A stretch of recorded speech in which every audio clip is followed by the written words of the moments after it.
Assalamualaikum warahmatullahi wabarakatuh. Alhamdulillah wassalatu wassalamu ala Rasulillah wa ala alihi wa sahbihi wa mawalah. Qala rabbi shrah li sadri wa yassir li amri wa hlul 'uqdatam min lisani yafqahu qawli.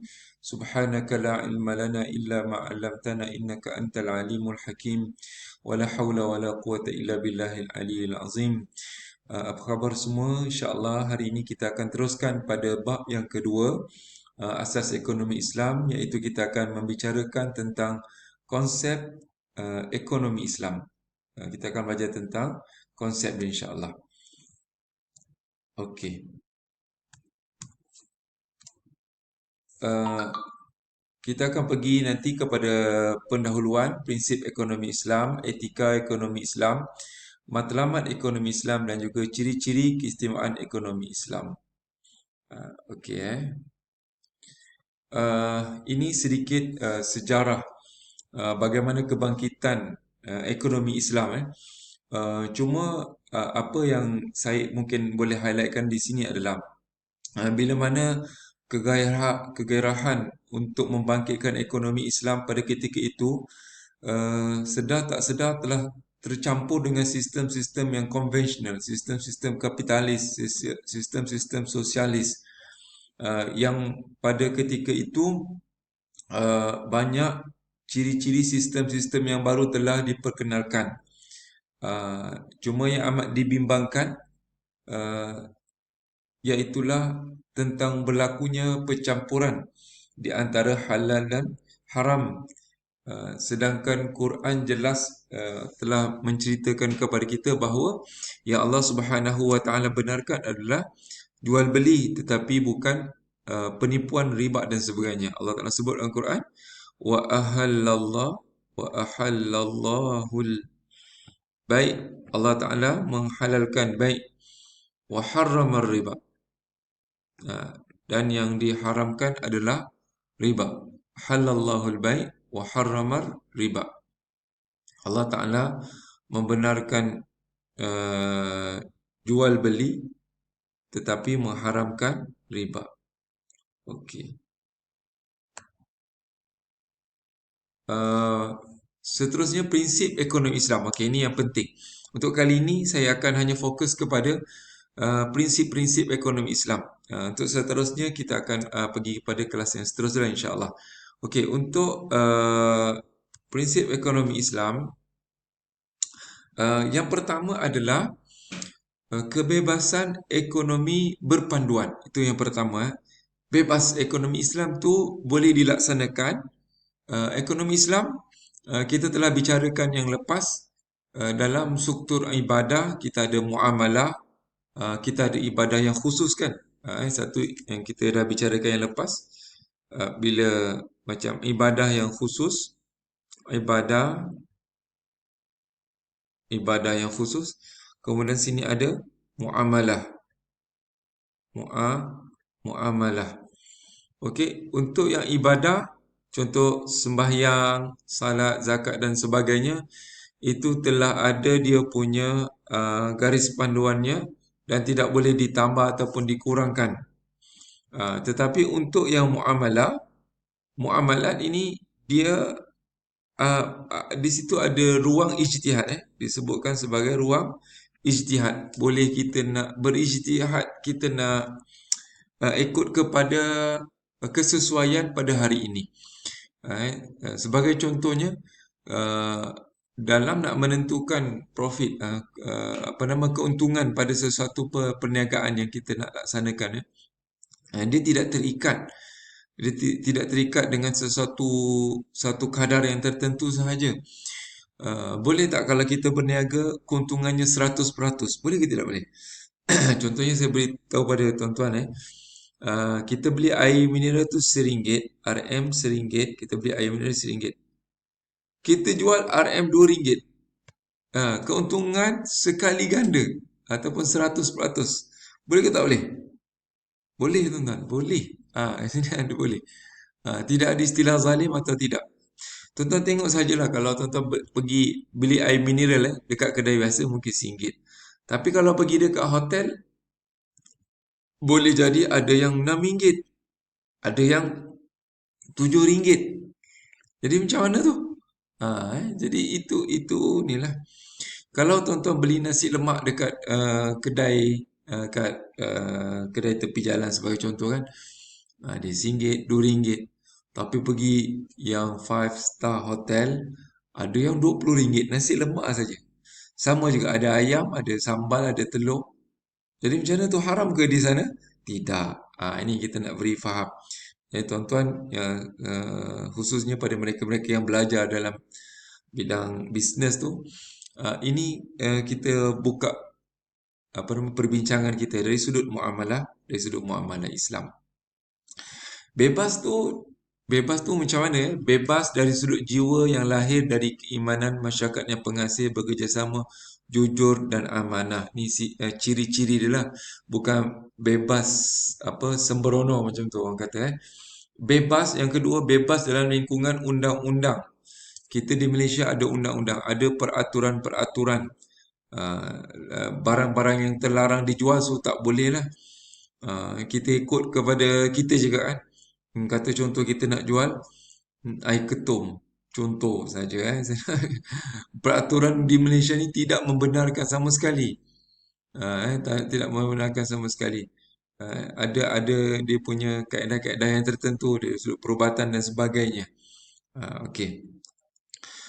Ini kita masih lagi prinsip yang pertama, iaitu kebebasan yang ekonomi berpanduan tadi. Kesan dia adalah kita bebas untuk melaksanakan ekonomi tetapi terpimpin, terpandu. Dia akan insya-Allah menghasilkan, memupukkan rasa tanggungjawab, menghapuskan cara-cara yang melakukan kemudaratan, menggalakkan individu bekerja keras, menggalakkan pelaburan ke atas modal yang telah dibekukan. Jadi Islam suatu agama yang tidak melarang pun untuk seseorang itu menjadi kaya sebagai contohnya. Kalau kata sebut Islam saja, kata mesti tawaduk saja. Kalau pakai kereta-kereta yang paling buruk, kalau pakai baju-baju yang paling buruk, itu bukan Islam. Innallaha jamil yuhibbul sesungguhnya Allah Ta'ala tu cantik dan suka yang cantik.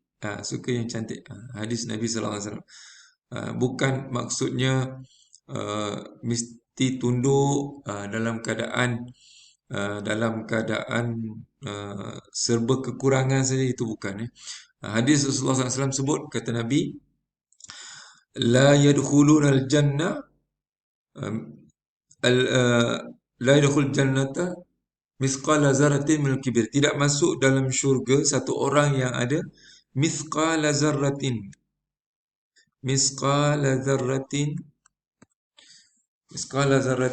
min al-kibr.